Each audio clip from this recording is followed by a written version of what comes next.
هذا halkan waxaan ka soo jeedin doonaa maanta cashir ka mid ah casharrada imtixaanaha kaasoo daba socda cashirkii shalay aan ugu yeedhaynay irregular verbs-ka waa erayo isbedela 3 jeer tusaale xilli mar walba wax dhaca wax la soo dhaafay laakiin aan fogeyn iyo xilli fog oo la soo dhaafay waa basic form of the verb simple past participle waa ficil dhaca midka u fog kana waa xilli la soo dhaafay laakiin aan saa u sii fogeyn kana waa xilli markasta asalka macnaha ficilka isaga hadayna shot tan waa yar dheeraynayna waxaan dhahaynaa shot labada dambe isma bedelin shoot waa toogasho shoot toogta shoot toogtay shoot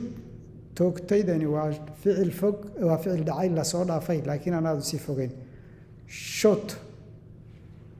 toogtay isaguna waa waqti hore show tusid shower tusay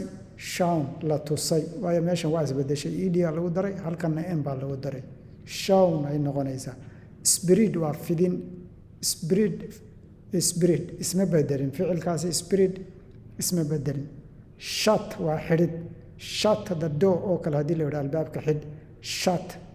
xidhid ay noqotay mar labaad isma bedelin ayaduna sink waa heesid hees sink heesid sanki heesay sank way isbedeshay eedii maxay isku bedeshay you hat dhaawacay hat ereygan hat asalkiisu waa dhaawacid qof nabar lagu dhuftay oo dhaawacmay hebel wuu dhaawacmay he hated jareexo miyaa saasay noqonaysaa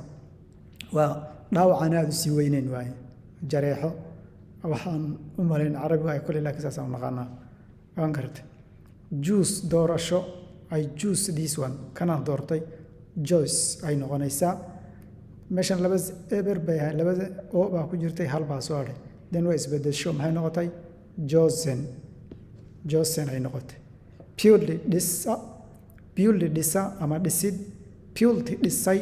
purely labada dambe ficilka marka dhow lasoo dhaafay ee dhammaaday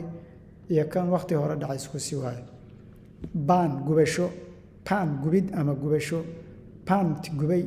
banedna waa dhihi kartaa pantina waa dhihi kartaa baned labada dambe isma bedelin isku sibana forbid waa reebid ama xaaraantinimeyn forbid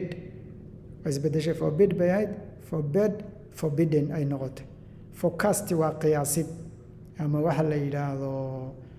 lagu dhaaf soomaaliga tusaalahaan oo kale ma financialka inta badan loo isticmaalaa forecast waxa weeye qiyaasid ama tusaalahaan oo kale sanadkan bilowga dakhliga ku soo geli kara bishan dakhliga ku soo geli kara ayaad qiyaasaysaa qiyaasid waay forecast oo tiida u dambaysiina waad ka dhigan kartaa forecasted ama forecasted labadan dambe labadan kugu muuqata shaashada kaga muuqata aad ku dhawaaqi kartaa intaasaan ku daynaa asalaamu calaykum waraxmatullahi wabarakaatu